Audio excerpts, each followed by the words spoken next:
Greetings. In this video, we are going to look at how you can embed a Twitter post into your WordPress article. So if you're publishing a post on WordPress.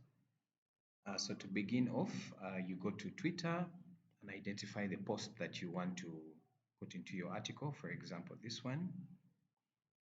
So after you identify that particular post, you come below the post right here on the right where there's the word share and this icon. You click there and then you copy link to tweet. Then you come back to your WordPress editor and then you click to add a new block. As you click add block and then you search for Twitter.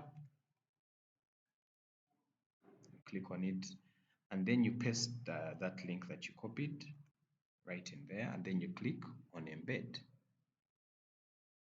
Give it a few seconds to load well, especially if it had images or a video.